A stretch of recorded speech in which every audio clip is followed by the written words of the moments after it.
मैया सेठ की जय। मित्रों, बहुत सारे माता पिता भाई बहन हमारे हैं जिनका विवाह नहीं हो रहा। बहुत से ऐसे बच्चे हैं जिनके विवाह के लिए योग्य पात्र नहीं मिल रहा है, या उनके माता पिता बहुत ज़्यादा परेशान हैं कि जल्दी से हमारे बच्चों का विवाह हो जाए। कई पेरेंट्स परेशान हैं कि हमारे रिटायरमेंट के पहले हमारे बच्चों का शादी हो जाए, विवाह हो जाए, वो सेट हो जाए, हम फिर रिटायरमेंट हो जाए तो हमारे ऊपर कोई ज़्यादा लाइबिलिटीज़ ना रहे। इसके लिए आज मैं आपके लिए एक बहुत ही अच्छा और यूनिक वीडियो लेके आया हूँ, जिसमें ये प्रयोग आपने बहुत से ज्योतिषों को दिखाया होगा और बहुत से प्रयोग भी विवाह के किए होंगे, और अगर उसमें भी अगर ये सफलता नहीं मिल रही है आपको, आप किसी ज्योतिष को दिखाएं। कहीं आपके कुंडली में अगर बच्चों की कुंडली में लड़कों की कुंडली का देखना है, तो अगर उनके कुंडली में कहीं 7वां भाव और शुक्र प्रभावित तो नहीं है तो उसका उपाय करें। और अगर बेटियों की लड़कियों की कुंडलियों में अगर हम ये देख रहे हैं तो बृहस्पति और 7वां भाव पीड़ित नहीं होना चाहिए मित्रों। क्योंकि जो आज मैं उपाय बताने जा रहा हूँ, जब ये पीड़ित नहीं है और उसके बाद भी कई कारण आ रहे हैं कि हमारे यहाँ शादी विवाह नहीं हो रहे, तब ये प्रयोग जरूर कारगर होगा। और ये प्रयोग देव दीपावली, ये जो आ रही है कार्तिक पूर्णिमा, देव दीपावली के दिन ये प्रयोग बहुत ज्यादा फलकारी है। समझें कि उस दिन देव दीपावली के दिन सारे 33 कोटि देवी देवता प्रसन्न खुश रहते हैं। उस दिन किया गया कोई भी प्रयोग हमें तुरंत फल की प्राप्ति देता है मित्रों। और खुशी, जहाँ पे खुशी का माहौल रहेगा तो वहां तो अनुग्रह और खुशी चारों तरफ लुट रही होंगी, बांटी जा रही होंगी, आनंद उमड़ रहा होगा। तो उसके अगर कुछ बूंद हमारे यहाँ पे भी आ जाए तो आनंद की, तो हम लोग भी आनंदित हो जाएं। तो हम अपने बच्चों के विवाह के लिए जो परेशान हैं, तो उससे छुटकारा पाने के लिए ये बहुत ही जबरदस्त प्रयोग मैं बता रहा हूँ आपको। उसको आपको देव दीपावली के दिन करना है। करना क्या है, आपको थोड़े से बड़े साइज का भोजपत्र ले आना है। कोई भी पंसारी की दुकान में मिल जाएगा, इतना बड़ा कि आपके हाथ से थोड़ा बड़ा होना चाहिए। तो ऐसा आपको एक भोजपत्र लेके आ जाना है।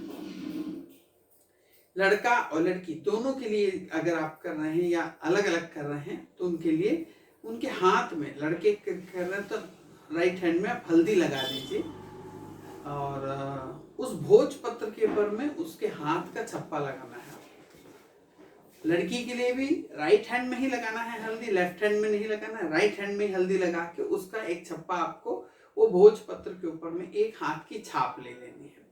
अब करना क्या है, हमारे घर में जो तुलसी के पौधे में आप देखें कोई ना कोई छोटी मोटी लकड़ी सूखी रहती है, या कहीं से कोई डगाल सूख गई है या मंजरी सूख गई है, तो उसकी मंजरी को छड़ा लें और थोड़े से शुद्ध घी में इतना सा जो केसर है आप उसको मिला लेंगे। केसर और नहीं तो सिंदूर, दोनों में से कुछ भी जो आपको सहूलियत पड़े, बोले सिंदूर लगाएं तो ज्यादा अच्छा है। उसको घोल के उसकी शाही बना के उस लकड़ी से आपको उस हाथ का जो छप्पा है, अब हाथ का छप्पा ऐसा है तो यहाँ पर जो छप्पा हल्दी का बना हुआ उसमें आपको लिखना है शुभ विवाह। और जिस बच्चे के लिए आप या जो बच्चा कर रहा है वो अपना नाम लिखेगा और उसके नीचे में अपनी राशि और गोत्र लिख देगा। मान लीजिए कई जगह में बच्चे नहीं करते हैं तो उनकी माता पिता ही ये प्रयोग कर सकते हैं।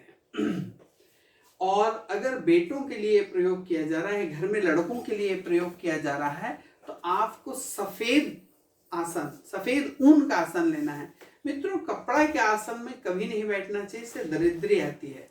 तो सफेद ऊन का आसन ले लें, उसके ऊपर लड़के बैठें। आपके पास ये ऊन का कोई सफेद वाला शॉल हो तो उसको बिछा के आप आसन के रूप में प्रयोग लें। जब आप ये छापा लगा दें तो उसके ऊपर में एक टिपकी आपको गुलाब जल या गुलाब के इत्र की लगाना है लड़कों के लिए। और लड़कियां अगर कर रही हैं इस प्रयोग को, लड़कियों के लिए कर रहे हैं, तो उसके ऊपर केसर का तिलक लगाना है। आपी नामाइका से जैसे हम पूजा कर रहे हैं ऐसा, उसके ऊपर केसर और पीले चावल रख देना है। और लड़के के लिए कर रहे हैं तो इत्र, गुलाब का इत्र और पीले चावल रखना है। और उसमें जो मंत्र लड़कों के लिए जो जाप करना है वो है द्राम द्रीम क्लीम ब्लूम सह। तो ये शुक्र का मंत्र हो गया, तो शुक्राय नमः। और स्त्रियों बेटियों के लिए अगर ये प्रयोग किया जा रहा है तो ओम ग्राम ग्रीम ग्रौम सह गुरुवे नमः, द्राम द्रीम द्रौम सह शुक्राय नमः। ऐसा करना है, कम से कम 3 माला करनी है। इसका ध्यान रखेंगे। लड़कियों के लिए अगर ये प्रयोग किया जा रहा है तो उनका आसन जो रहेगा पीले रंग का रहेगा। फिर मैं आपको बता दूं कि कपड़े का आसन नहीं लेना है, ऊन का आसन ही लेना है। अगर आपके पास ऊन का आसन नहीं है तो कोई भी अच्छी दुकान में आपको ऊन का कोई आसन मिल जाता है। न मिलता हो तो आपके घर में कोई पीले रंग का अगर शॉल हो, ऊन का ही रहता है, उससे मोड़ के साफ सुथरा हो, उसे मोड़ के आप बिछा लें, उसके ऊपर में भी आप बैठ के जाप कर सकते हैं। कपड़े पे अगर आप इसका जाप करते हैं तो इसमें फल की प्राप्ति नहीं होगी। मैं आपको फिर से बता दे रहा हूँ कि कपड़े पे बैठ के इसके ऊपर नहीं, तो हमने कोई भी रंग का ऊन का आसन बिछाया और उसके ऊपर में कपड़ा बिछा लिया, ऐसा नहीं करना है। क्योंकि जब भी हम किसी कॉटन के कपड़े के ऊपर बैठ के किसी प्रकार का जाप अनुष्ठान करते हैं तो उसकी प्राप्ति नहीं होती है और हमारे पीछे दरिद्री लग जाती है। तो इसलिए कपड़े के आसन पर बैठ के कभी ना करें। उस भगवान की जगह में बैठ के प्रयोग करें, अपने घर में जो भगवान का मंदिर है उसमें प्रयोग करें। दिया लगा दें, शुद्ध घी का छोटा सा दिया लगाएं, हाथ जोड़ के कुछ मिष्ठान हो तो मिष्ठान चढ़ा दें, नहीं तो उस जो छाप लगा है लड़कों के लिए जो आप उसके ऊपर फूल सफेद रंग का चढ़ाएंगे, कन्याओं के लिए अगर कर रहे हैं तो पीले रंग का आपको उस पर फूल चढ़ाना है। इसके बाद इस यंत्र को जो आपने ये यंत्र बन के तैयार हुआ इसे ऐसे ही रखे रहने दें वहां पे। फिर उसके बाद में रात को, अब ये प्रयोग करना कब है? शाम के समय हमें करना है, 6-6:15 बजे से लेके 7-7:15 तक का ही ये प्रयोग है। देव दीपावली के दिन करना है, प्रदोष काल चलता रहेगा उस समय में, और लग्न में वृष का चल रहा है। इस समय में आप जब ये प्रयोग कर लें उसके बाद रात के समय वो सूख चुका रहेगा। रात को 1-2 घंटा, जैसे 9, 9:30, 10 बजे भी अगर आप सोते तो 1-1.5 घंटे में वो पूर्णतः सूख चुका रहता है। उसको आप मोड़ के उसको जिस भी बच्चे के लिए किया जाए, वो लड़का खुद कर रहा है तो अपने सिरहाने नीचे रख ले, लड़की कर रही है तो वो अपने सिरहाने रखें। अगर कई भाई बच्चे हैं जो ये प्रयोग नहीं करते हैं तो उनके पेरेंट्स उनके लिए प्रयोग कर सकते हैं। लेकिन जो हाथ का छप्पा है वो बच्चे का ही रहेगा, आपके हाथ का नहीं छप्पा लगना है, बच्चे के ही हाथ में वो लगाना है आपको। मित्रों, इस दिन देव दीपावली, इस दिन इतना अनुग्रह, जैसे दीपावली के दिन एक विशेष ऊर्जाएं पृथ्वी के ऊपर दौड़ती रहती हैं, आती रहती हैं। ये प्रयोग दीपावली के दिन भी किया जाता है और देव दीपावली के दिन भी किया जाता है। आज तक हमने ये जितने भी ये प्रयोग कराए हैं, इस प्रयोग को हमने देव दीपावली के दिन ज्यादा कराया है। इसलिए उस दिन हम अपन पृथ्वी पे तो लोग खुश है ही, लेकिन उस दिन देवता भी खुश हैं, भगवान भी खुश हैं। कभी कोई देव समाधि में बैठा है, कभी कोई ध्यान में है, कभी किसी कारण से कोई योग निद्रा में भगवान विष्णु बैठे हैं, भगवान शिव ध्यानस्थ हैं।